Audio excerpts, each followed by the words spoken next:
दोस्तों, एक बार गौतम बुद्ध अपने भिक्षुओं के साथ एक वृक्ष के नीचे बैठ विश्राम कर रहे थे। उस वृक्ष की छाव में बुद्ध अपने भिक्षुओं की जिज्ञासा दूर कर रहे थे। बुद्ध के सभी भिक्षु एक एक करके उनसे प्रश्न पूछ रहे थे और गौतम बुद्ध उनके प्रश्नों के उत्तर दे रहे थे।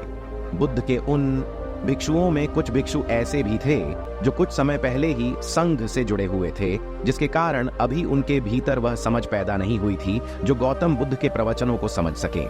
गर्मियों का समय था, सूरज अपने चरम पर था और चारों तरफ धूप ही धूप थी। लेकिन उस वृक्ष के कारण बुद्ध और उनके सभी भिक्षु आराम से छाव में बैठे हुए थे। इतने में ही गौतम बुद्ध के एक भिक्षु की नजर एक बूढ़े व्यक्ति पर पड़ती है जो उस वृक्ष के पास से ही गुजर रहा था। वह भिक्षु उस बूढ़े व्यक्ति को देखकर अचानक से ही हंसने लगता है। उस बूढ़े व्यक्ति की उम्र बहुत ज्यादा हो गई थी, जिसके कारण उसकी कमर मुड़ गई थी। उस बूढ़े व्यक्ति के हाथ में एक डंडा था, जिसका सहारा लेकर वो बूढ़ा व्यक्ति अपनी मंजिल तक पहुंचने का प्रयास कर रहा था। उस बूढ़े व्यक्ति का शरीर केवल हड्डियों का ढांचा मात्र था।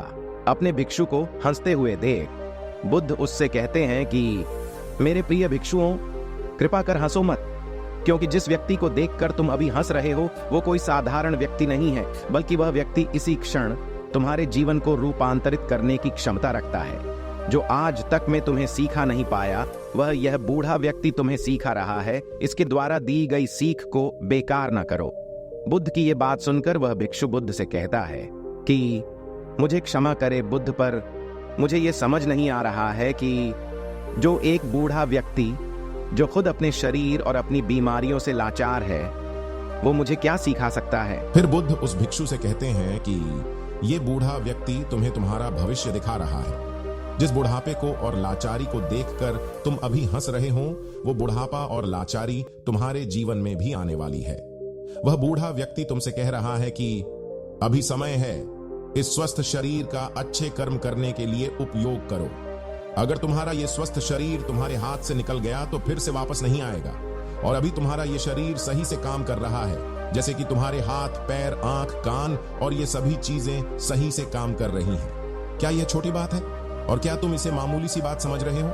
ये घटना कोई साधारण घटना नहीं थी जो अभी तुम्हारे साथ घटी, और ये घटना तुम्हारे जीवन को बदलने की क्षमता रखती है। ठीक इसी तरह की घटना ने मेरा जीवन बदला था, और इस तरह की घटना के कारण ही मैं आज बुद्ध हूं। फिर वह भिक्षु बुद्ध से कहता है कि क्षमा करें बुद्ध, परंतु मेरे मन में यह विचार ही नहीं आया कि मैं उस बूढ़े व्यक्ति से कुछ सीख सकता हूं। उसे देखकर केवल मुझे हंसी आ गई। ऐसा इसीलिए हुआ क्योंकि तुम्हें अपने भीतर कहीं ना कहीं लगता है कि जिस स्थिति में वो व्यक्ति है, उस स्थिति में तुम कभी नहीं पहुंचेंगे। जिस बुढ़ापे का और लाचारी का सामना आज वो बूढ़ा व्यक्ति कर रहा है, उस स्थिति में तुम कभी नहीं आओगे।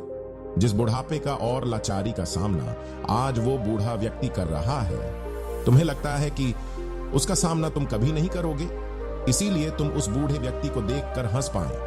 तुमने सच्चाई को नजरअंदाज कर दिया। अगर तुम सच्चाई को देख लेते तो चाहकर भी अपने आंखों के आंसुओं को नहीं रोक पाते, परंतु तुमने सत्य को अनदेखा कर दिया और तुम बहुत बड़ी संभावना से चूक गए।